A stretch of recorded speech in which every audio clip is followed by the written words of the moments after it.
Bueno, pedimos al Espíritu Santo que nos dirija y que Él sea el que hable a través de su palabra y que me use a mí como el predicador encargado en esta mañana o a quienes nos acompañan en otras oportunidades. Bueno, ahí va a aparecer una imagen que no sé si por ahí en filosofía ustedes la vieron o en historia. Y ahí aparece un hombre que todos conocen y que a uno de los miembros de acá le van a poner ese nombre, Alejandro, ¿no? Alejandro.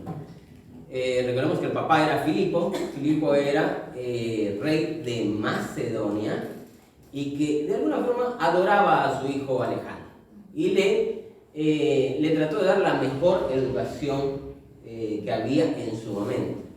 Creo que Aristóteles me parece que era uno de los filósofos de ese momento. Entonces, como sabemos, Alejandro también emprendió una campaña de 10 años aproximadamente y en eso creó un gran imperio. Porque Alejandro fue rey de Macedonia, hegemón de Grecia, faraón de Egipto y gran rey de Media y Persia. Ese gran imperio era el imperio de Alejandro, ¿qué? Magno. O Alejandro el Grande, ¿no? Y todos recordamos a Alejandro Magno en la historia. Bueno, cuando Alejandro llega a Corinto para conquistarla, todos los grandes personajes o los personajes principales que se acostumbraba llegaron ante él a rendirle pleitesía, a saludarlo, digamos. Pero realmente fue a rendirle pleitesía. Solo un filósofo llamado Diógenes se negó a irlo a saludar.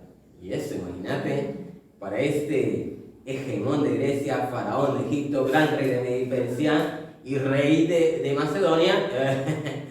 Sin embargo, extrañado, Alejandro decidió conocer a ese tal Diógenes, que por cierto vivía en un barril. Vivía en un barril.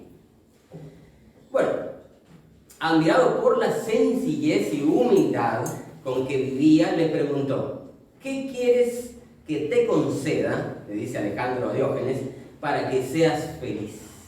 Esa es la gran pregunta que le hace Alejandro el Grande.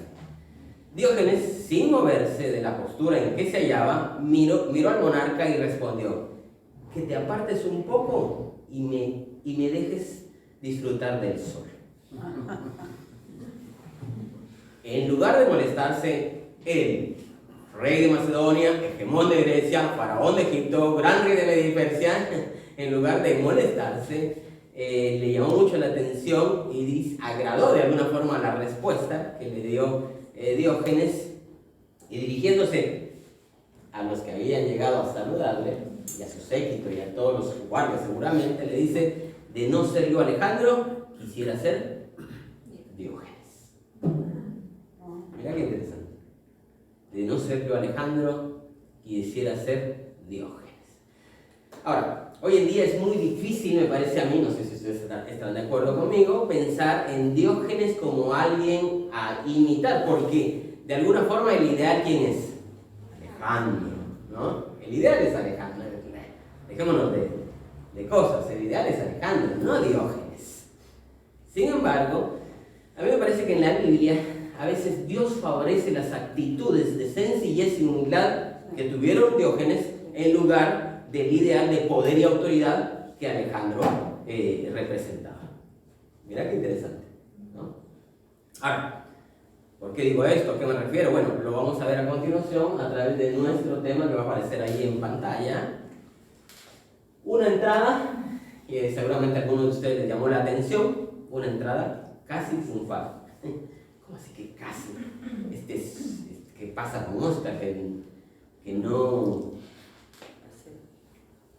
por ahí no está en línea, se le aflojó algo, ¿no? Porque la entrada fue triunfal.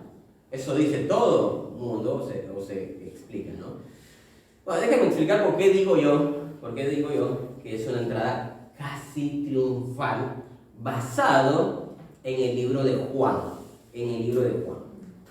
Porque es interesante que el relato está en Mateo, en Marcos, en Lucas y en Juan. En los 4 evangelios está. En los 4 evangelios está. Pero, ¿por qué en Juan en particular? Bueno, para allá vamos. Bueno, Juan, ahí en sus Biblias, en sus celulares, o si no, lo tenemos aquí al frente. Dice Juan capítulo 12, versículo 12 en adelante. Al día siguiente, muchos de los que habían ido a la fiesta se enteraron de que Jesús se dirigía a Jerusalén.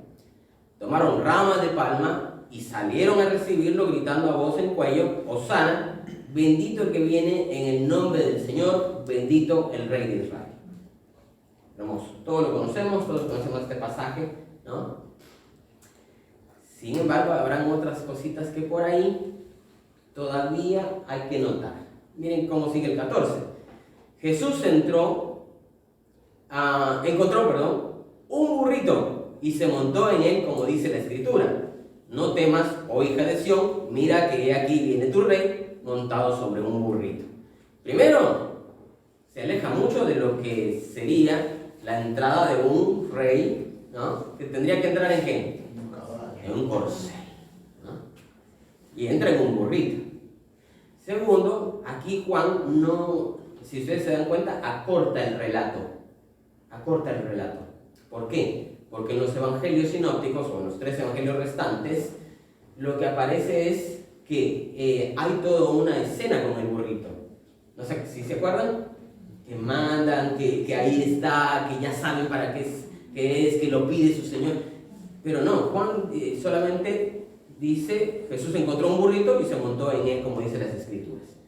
Mirá cómo acorta Juan este relato. Te digo este detalle como para entender lo que va a venir, ¿no? 16. Al principio sus discípulos no entendieron lo que sucedía. Solo después de que Jesús fue glorificado, se dieron cuenta de que se había cumplido en él lo que de él ya estaba escrito. Y este pasaje es interesante, es muy interesante, porque Juan está escribiendo 60, 70 años después de la muerte y resurrección de Jesús. ¿Sí? Está escribiendo 20 años después o 30 años después de que Mateo, Marcos, Lucas escribieron. ¿Sí? Ahí ya hay un contexto diferente, hay comunidades diferentes, hay territorio diferente, hay toda una cuestión muy diferente de la que escribieron al tiempo de Jesús, al tiempo en que escribieron los sinópticos y al tiempo en que está escribiendo Juan. ¿Sí?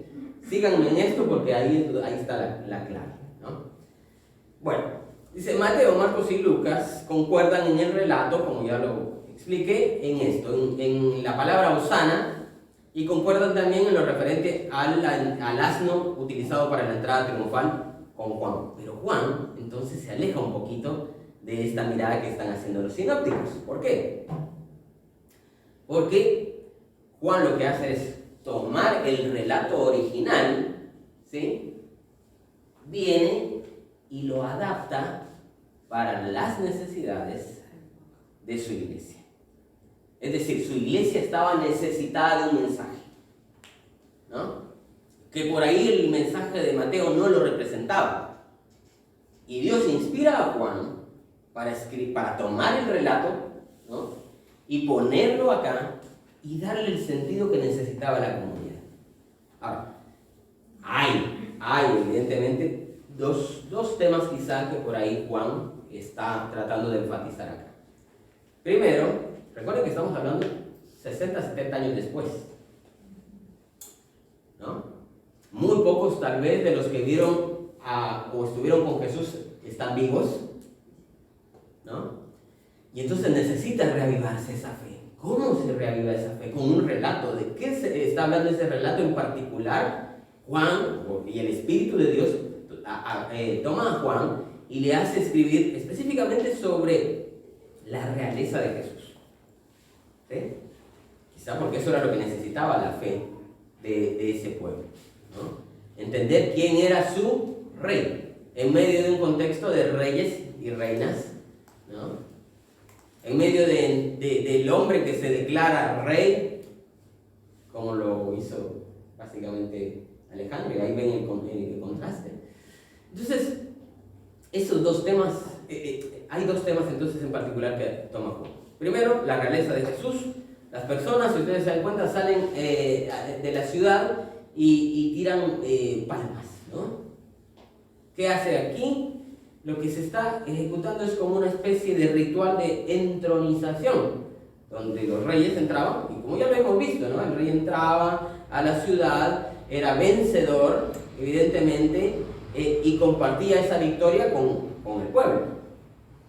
En este contexto, entonces, yo creo que adquiere mucho sentido la palabra Hosana, porque en algún momento la palabra Hosana era un grito que pedía ayuda, como decir socorro, auxilio. Pero después, este grito también fue utilizado como un homenaje al rey, es decir, ¡viva el rey!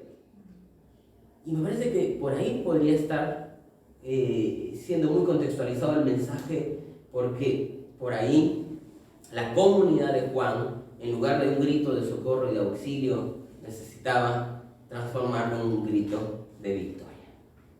Y nos puede pasar a nosotros. Vivimos en el grito de socorro y auxilio. ¿Y cuándo vamos a pasar al grito de victoria? Ay, nosotros los pobrecitos, ay, ¿no?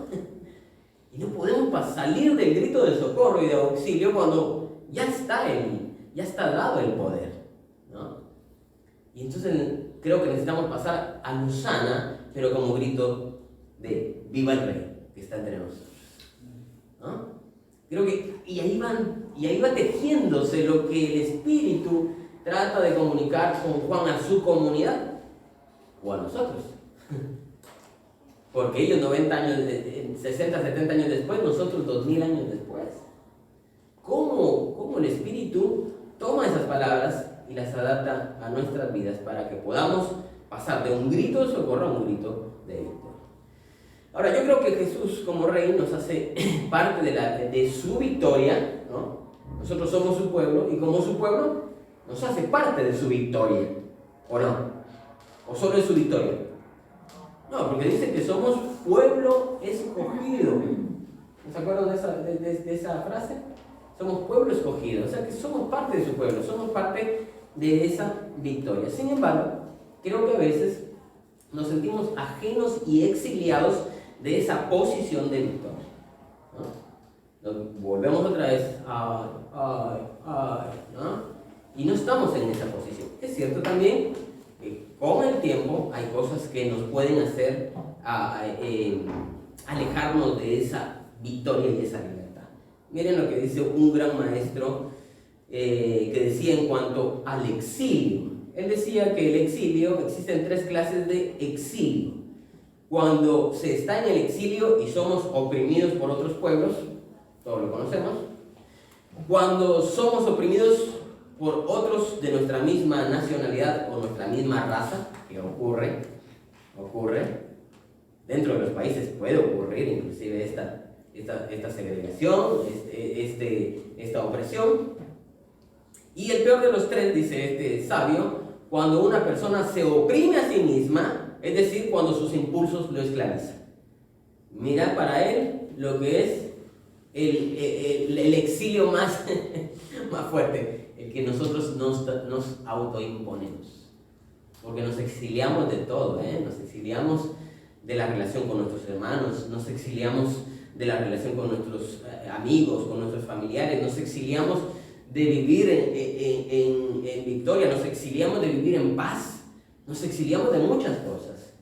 Ahora, la historia enseña que muchas naciones lograron liberarse de su exilio, muchísimas. Lo mismo sucedió con personas que fueron oprimidas por sus propios connacionales. Ahora, la esclavitud más grande se da cuando una persona es incapaz de controlar sus acciones y está bajo dominio de sus instintos. ¿Nos ha pasado a nosotros?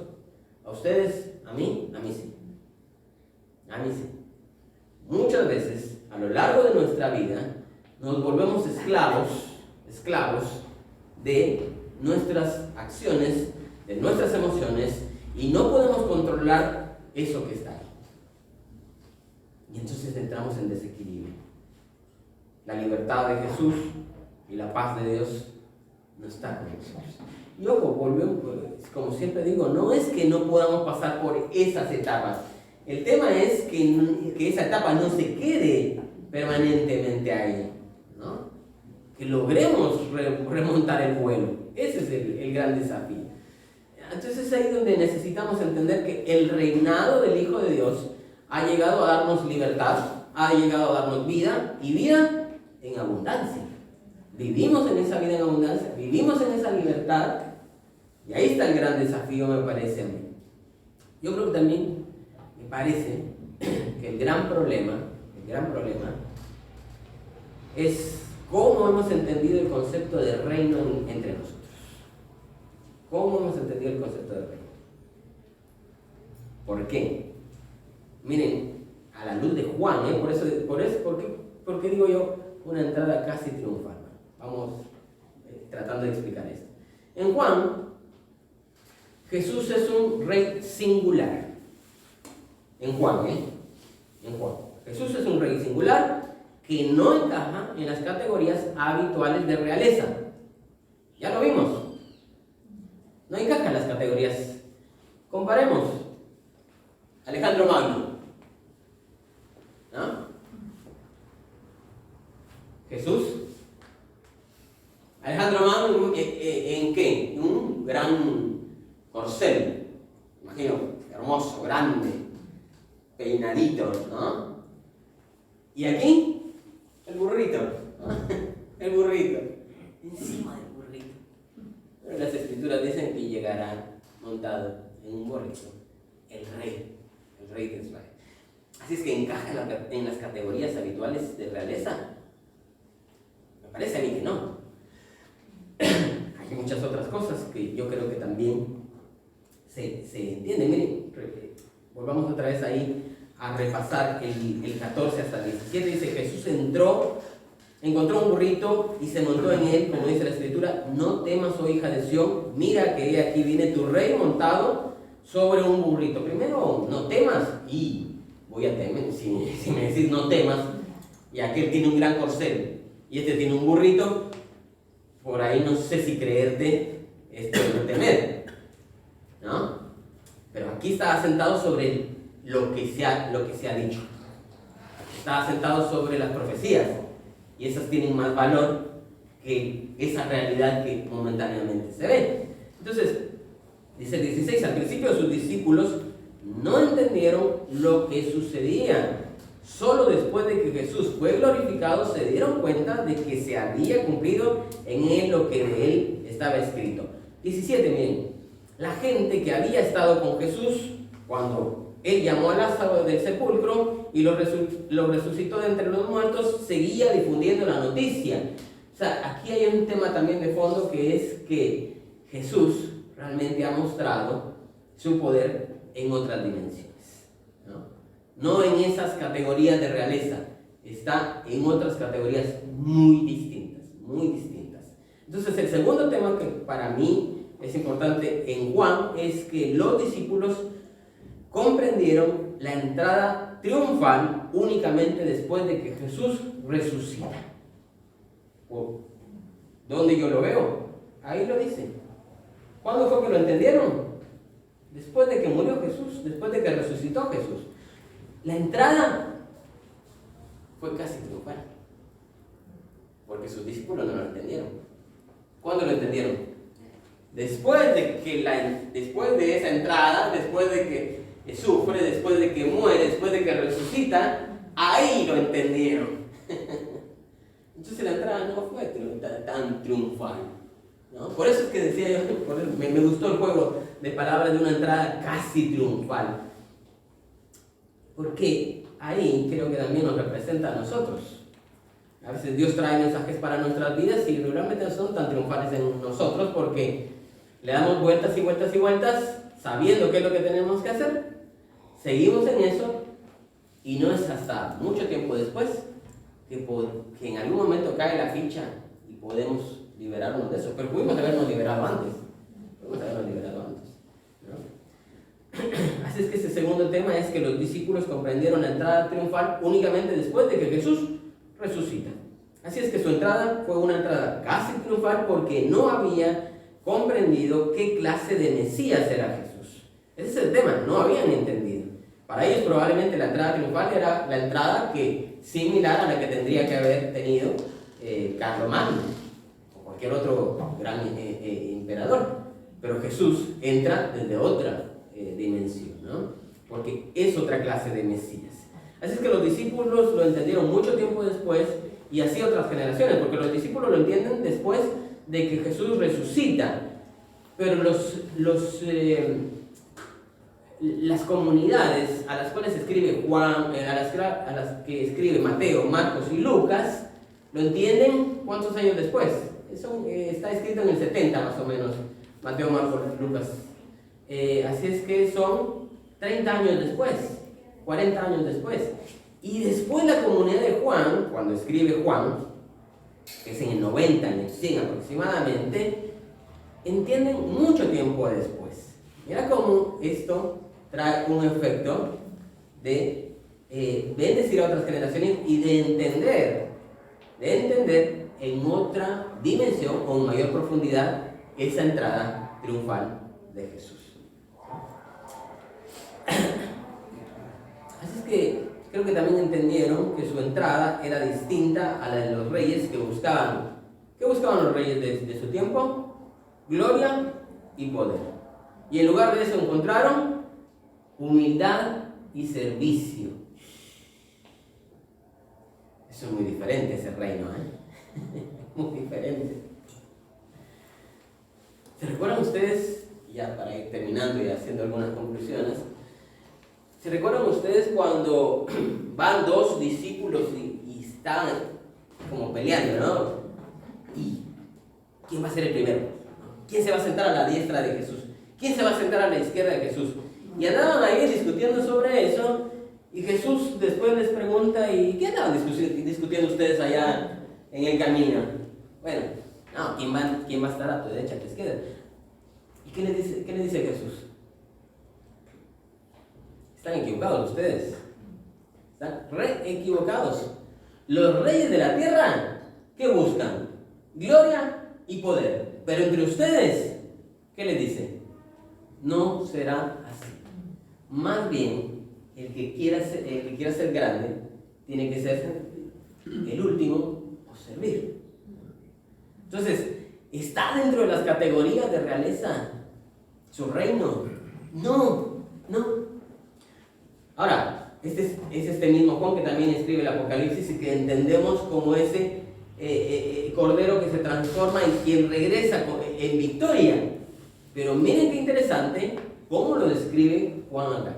Ahora, para concluir, creo que en este domingo de Palmas, en este domingo de Ramos, en este domingo de esa entrada triunfal, creo que tenemos que entender el verdadero sentido de esa entrada, que se convierte en casi triunfal cuando nosotros no entendemos la profundidad de lo que Jesús hace en nuestras vidas. Se convierte en triunfal cuando mucho tiempo después quizá entendemos el verdadero sentido de lo que Jesús vino a hacer. Ahí está el triunfo, ahí está la victoria. Cuando la palabra de Dios o cuando la acción de Dios entra en nuestras vidas y nos transforma. Ahí está la victoria y ahí está la entrada triunfal para nuestras vidas. Así es que Jesús, yo creo que muchas iglesias actuales nos han enseñado a querer el reino de Dios que nos hace estar por encima de los otros. Pero Jesús ofrece un reino muy diferente. Miren lo que dice Juan. Un reino donde no se nos llama siervos, sino se nos llama ¿qué? Amigos. Eso lo dijo Jesús, Ya no los llamaré siervos, los llamaré amigos. Rompe las estructuras de siervo-amo para encontrarnos en esta similitud e igualdad de amigos con el maestro, Porque él dijo, ni siquiera dijo, llámense ustedes amigos entre ustedes. No, llamémonos amigos, vos y yo, el maestro y vos. Y si el maestro me lo dice, imagínate, ¿qué voy a hacer yo estableciendo otras medidas? Un reino que no es estratificado, sino que todos seremos iguales, porque todos estaremos bajo el mismo reino. ¿Y los demás? No, lo que pasa es que como yo soy pastor, a mí me corresponde un poquito más. ¿No? ¿No les parece? No sé si sean las categorías que Jesús ofrece para su reino. Si en aquel entonces dijo, los reyes de la tierra quieren estructuras, quieren poder, entre ustedes no va a ser así. Entre ustedes tienen que servir. Entre ustedes tienen que ser todos iguales. Entonces creo que las categorías que Juan nos ofrece son muy distintas. Un reino que tiene un maestro que lavó los pies de sus discípulos. ¿Qué más para romper el paradigma de entendernos con estructuras? Con el mayor y el menor, con el que hace más o hace menos. De hecho, en la Biblia también dice, en los evangelios, dice que un hombre salió a trabajar y se le dio tanto plata a la mañana, y que otro salió a trabajar en la tarde y se le dio lo mismo que al primero. Y nos enseña que no importa en qué momento de nuestra vida nosotros lleguemos al Señor, todos entramos a esa misma posición, porque en Cristo ya no hay hombre ni mujer, no hay esclavo ni libre, las categorías se rompen y el amor de Dios transforma nuestras relaciones, transforma nuestras vidas. Un reino que quiere entrar en nuestras vidas a derribar nuestros egos, porque el gran problema nuestro es de los egos. No me llamen pastor, llámenme superapóstol, ¿no? Y mi ego se crece. Ojo, la palabra que estoy utilizando es la de 2 Corintios, que Pablo critica, critica. Y yo no estoy diciendo que no ejecuto, que el apóstol o que el profeta o que el pastor no ejecuta una tarea de bendición y de servicio a su comunidad. Digo, cuando nos adjudicamos el poder y la gloria para ser vistos y no para servir, ¿no? Para ser servidores de los demás. Entonces, en un domingo donde nos acercamos a una entrada triunfal, sí, gloria a Dios por la victoria, pero también gloria a Dios porque esa entrada triunfal transformaría la vida de los discípulos y la reorganizaría en otras categorías muy diferentes. Nos ha llamado amigos, nos ha lavado los pies. Entonces creo yo que este momento es un momento triunfal por lo que Jesús nos enseña más profundamente a mirar más allá de las categorías de poder. Nos anima a ver las categorías de amor y de servicio. Y en eso estamos como comunidad. Que sea ese nuestro sentir como iglesia. El amor, la compasión y el servicio entre nosotros y a nuestra comunidad. Oramos al Señor, que te has puesto en pie. Oramos.